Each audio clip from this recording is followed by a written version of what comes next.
The ANC in KwaZulu-Natal says it had made an appeal to the party's National Executive Committee to help it make former President Jacob Zuma understand the implications of his refusal to cooperate with the State Capture Commission. The former president announced earlier this month that the commission should no longer expect any further cooperation from him, as he viewed its chairperson, the Deputy Chief Justice Raymond Zondo, as compromised and unjustly targeting him. To get a better picture of this, I'm joined by Professor Amanda Gous from the University of Stellenbosch. Prof, a pleasure to have you on the program this afternoon. Now, the former president has come under a severe criticism from swathes of the public, media, and even political parties for saying last week that he would defy the constitutional court order compelling him to appear at the Zondo Commission, where he is expected to answer allegations that implicate him in the looting of state funds during his 2 terms at the helm of the country. Let's first get an overview of the stance that the president has taken on the matter. The president has decided to defy an order by the Constitutional Court to appear in front of the Zondo Commission. And his reason for that is that he has asked Judge Zondo to recuse himself because he has a conflict of interest, and that interest is related to a friendship that they've had over many years. Now, I've listened to to Judge Zondo when he actually put forward his arguments about why it is not a conflict of interest. And it was very convincing because he took every point that the president raised and refuted it. So, and that is also why he approached the Constitutional Court to ask the court to give a ruling in this matter, because President Zuma has been stalling to appear in front of the commission, and he's had many opportunities to do so. So now finally has decided that he will ignore this ruling by the Constitutional Court. But of course, this means that there has to be consequences for his action, and that the next logical step will be that he will be arrested. And I think this is the issue now that's got the country quite divided. It's got provinces divided, it's got the ANC divided, and it's even got the military veterans divided. So it is a very serious matter at this point. I actually want to speak about these divisions now. I mean, it's important to note that the ANC National Executive Committee is meeting this weekend. And as we would know, this is the highest decision-making body within the ruling party. Let's speak about the view that says that the ANC national leadership's inability to offer a clear way forward on how to deal with Jacob Zuma's refusal to appear at these Zondo Commission has somehow highlighted the divisions in the party. Just give us your take on that.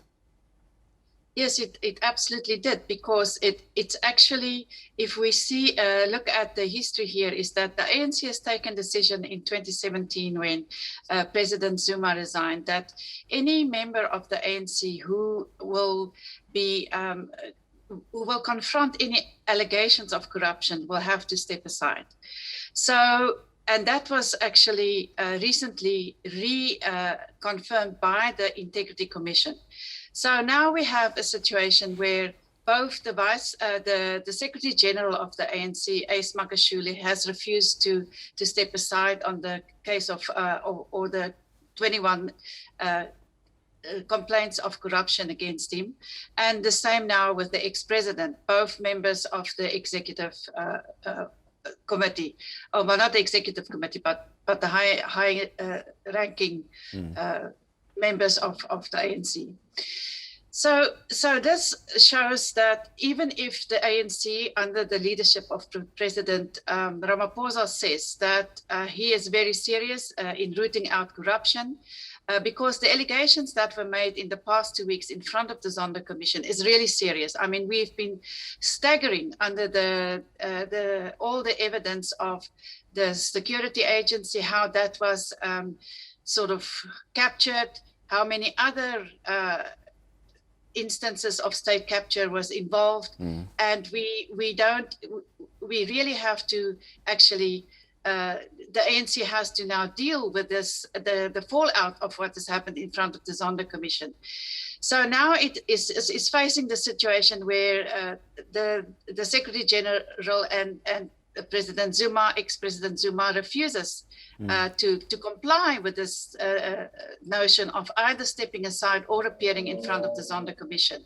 And we see that now the provinces that support the ex-president, there's the Military Veterans Association supporting him. There are members in the executive committee supporting him. And then there are people who are supporting President Zuma. And I think what the problem is here is that we already have a trust deficit among the citizens in this country, that they are starting to not trust the ANC and thereby not trusting the government.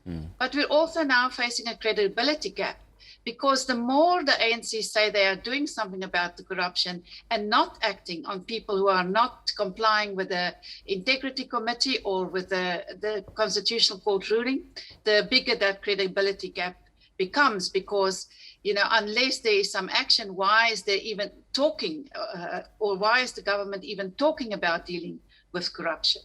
Now, this clearly gives a picture of a party that's at war with itself. Just give us your assessment of the state of politics in the ANC and the battle for the soul of the party. Well, I think this is just, you know, driving it to some point, but this has been a long time coming. And anybody who's saying that this is now a crisis, it's been a crisis all along. And it's the crisis that's tied the hand of President Ramaphosa all during the pandemic on certain very important decisions, because he cannot really assert his authority without actually having to consult members of the Zuma faction, or he is obliged to give them some leeway. And that means there's always the issue of unity that drives every agenda of the ANC, regardless of the matter of how serious certain issues are and how serious the citizens think they are. There's always the matter of unity. And that sort of idea that there is unity in the ANC is a ludicrous idea, because we know there isn't, and there's not going to be. So it's actually now a battle for which faction is going to win this matter. And if it's not President Ramaphosa, it's going to be a very bleak day for this nation, because then it means that we are going to have to deal with more corruption, if that is even possible, because the corruption is so widespread at the moment. So given the fact that the ANC National Executive Committee will be meeting this weekend, do you anticipate that in the coming days we'll get more clarity as to how the ANC plans to deal with the matter pertaining to the former president and the Secretary General of the party? I think that this is the hope that everybody has who supports democracy and who thinks that the government should be the supporters of the Constitution and the protectors of the Constitution.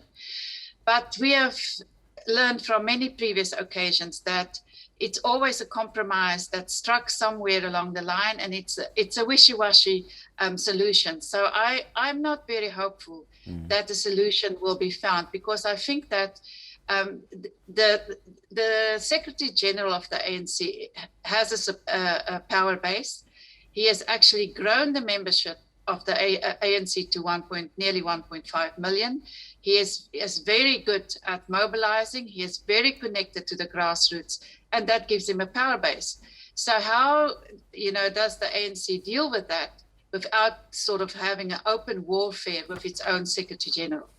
And before I let you go, I also want to speak about the support being offered to the former president as well as the Secretary General of the party. We did hear from the MKMVA's President Kebima Patwe, very adamant in saying that nothing is going to happen to the former president and he won't be arrested. What can we read into the support? Well, I think that's, you know, again, the factionalism, because the Veterans League, the ANC Veterans League has a different perception and say that we need to, the ANC need to follow the rules of the Integrity Committee.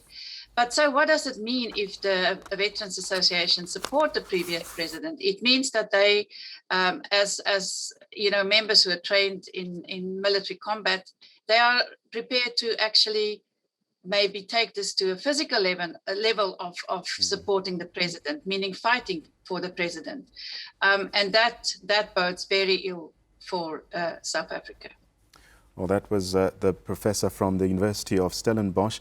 That's Amanda Gous giving us her perspective about the internal wranglings within the ruling party.